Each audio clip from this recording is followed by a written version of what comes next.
जय हिंद दोस्तों, बहादुर physical academy में स्वागत है। जैसा कि बहुत सारे लोगों के मन में सवाल था कि ऑर्डर कॉपी आ गई है शैलेश तिवारी की, क्या है सर, कब फिजिकल होगा।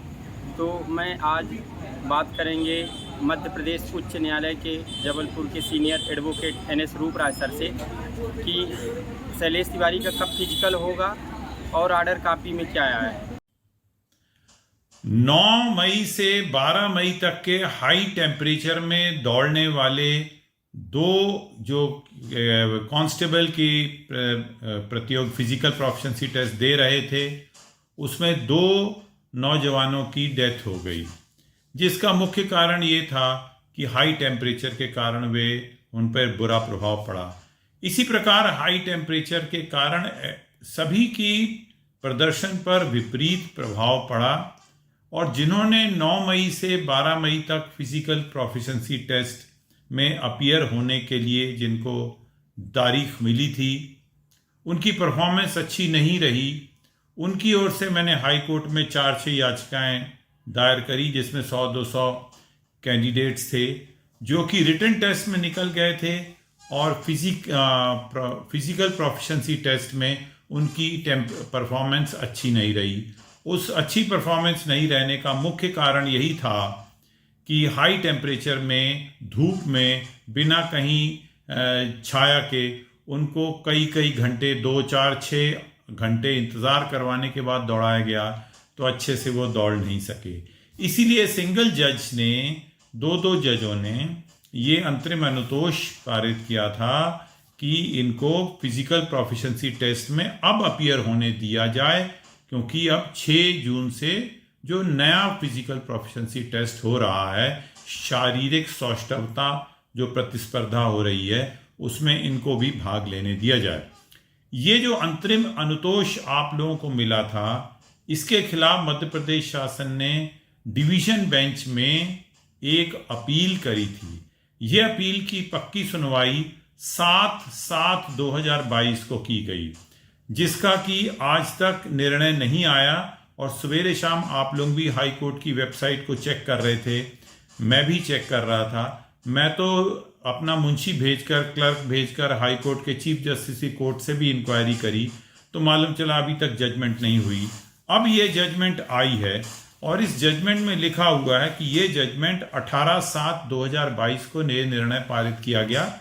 ये बात तो खैर गलत है, क्योंकि 18/7/2022 को मैं खुद अदालत गया था, कोई निर्णय पारित नहीं किया गया था। ये निर्णय अभी करीब 2 घंटे पहले ऑफिशियल वेबसाइट पे परिलक्षित हो रहा है। इसमें ये लिखा है कि जो सिंगल बेंच ने जो अनुतोष दिया था, उसको निरस्त किया जाए और अब आपकी याचिकाओं की पक्की सुनवाई हो।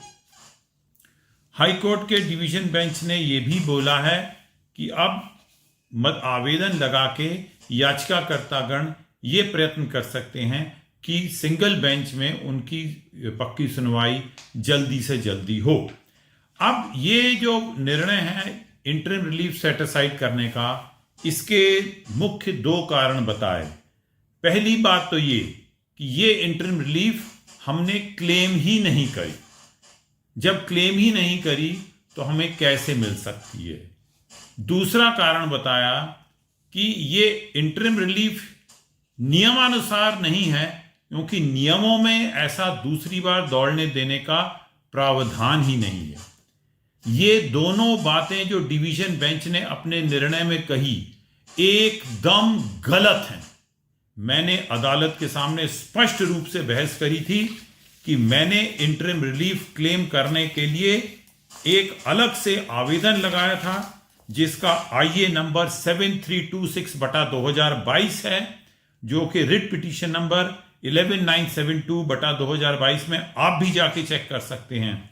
इसमें स्पष्ट मैंने आवेदन में लिखा हुआ है कि respondents direct the respondents to permit the petitioners to provisionally appear in the physical proficiency test which is to be held in June 2022।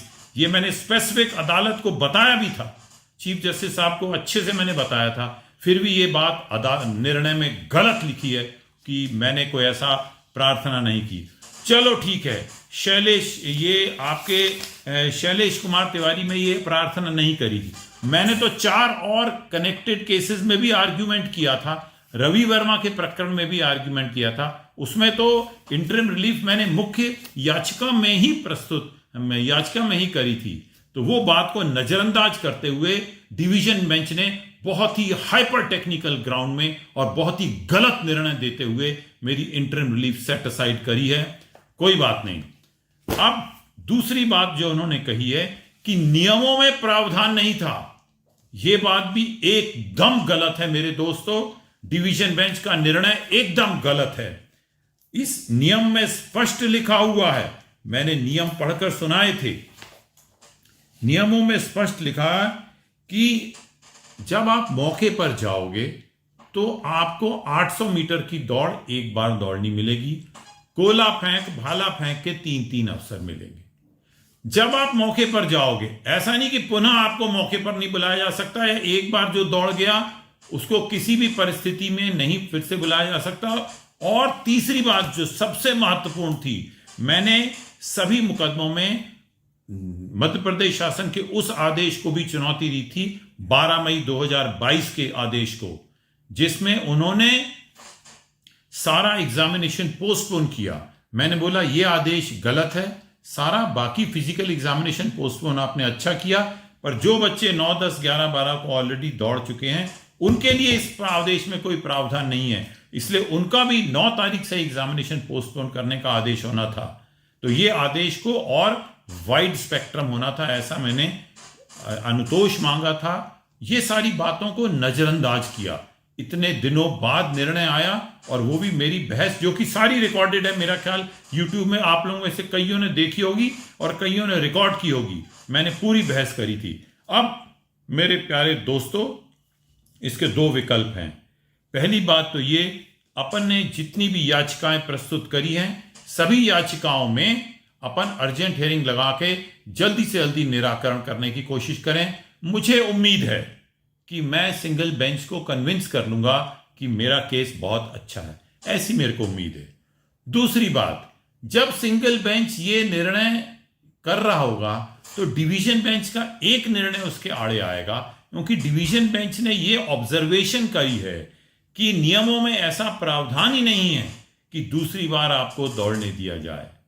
ये वाला सेंटेंस थोड़ा आपत्तिजनक है। अच्छा, मुख्य जजमेंट शैलेश कुमार तिवारी में हुई है। बाकी जजमेंट्स तो कैजुअल हैं कि हमने शैलेश कुमार तिवारी में मुख्य जजमेंट दे दी है, उसी के अनुसार ये अपीलें भी मध्य प्रदेश शासन की स्वीकार होती हैं। गलत, क्योंकि इस प्रकरणों में मैंने जो प्लीडिंग्स थी वो डिफरेंट थी। प्रेयर क्लॉज जो इंटरिम रिलीफ जो बाद में इसमें आइए लगाया था, जो कि जज साहब ने नहीं देखा, जो कि मैंने स्पेसिफिकली उस वक्त भी बहस के पॉइंट आउट किया था, वो सारी बातें उसमें मैंने याचिका में ही समावेश करी थी। और आदेश 12/5/22 का आदेश भी चुनौती दिया था। तो अपने को बिल्कुल डिवीजन बेंच के आदेश से डरना नहीं है, सिंगल बेंच के सामने दिलेरी से बहस करना है। मुझे पूरा विश्वास है कि या तो सिंगल बेंच जीत जाएगा, या अगर आप इस डिवीजन बेंच के निर्णय को सुप्रीम कोर्ट ले जाना चाहते हैं तो वो भी एक विकल्प है। पर मेरा ख्याल बेहतर होगा कि हम पहले सिंगल बेंच के सामने सारा प्रकरण एक बार बहस करके एक अथॉरिटेटिव निर्णय ले लें, फिर उसके बाद ही कहीं हम आ जाएं। तो don't be hopeless, we will fight. Police authorities and the Professional Examination Board are conducting a selection test, calling the candidates at 6:30 and making them wait for 4-5 hours without any shade, without any proper arrangement, and consequently 2 boys died. The matter reaches the newspaper and lot cognizance thereof is taken. My learned friends reply also filed before the Lord, kindly give me a patient hearing, Lord. My humble prayer. Please. Keep listening to you, Mr. Vopra. Don't make such submissions. Are we not listening to you? Am I stopping you? My humble prayer, my Lord. Kindly give me a Please patient. remain in your limits. We are getting tired of your attitude. What attitude, my Lord? I have come here to make submissions. We are hearing you. You have to tolerate this attitude of mine. Vehemence is my attitude. If that antagonizes your Lordship, I am extremely sorry Did we for stop- the attitude did of we the stop Honorable you? Court. Did we stop you from arguing? When I am arguing, your Lordship is not giving me a patient hearing. You said 55, you are turning 55, we are seeing the pages. Please permit me to develop my arguments as I have prepared them. I have burned them midnight while I am standing Let here. me stop you. So please permit me to. Now the most important point in this case is the rules which my learned friend is pointing out. They are not there. The return filed by him in this writ petition may kindly be seen. Please see para 4 of the return filed by him in this petition. Lord, it is not a part of the writ appeal. The record of the writ petition may kindly be seen.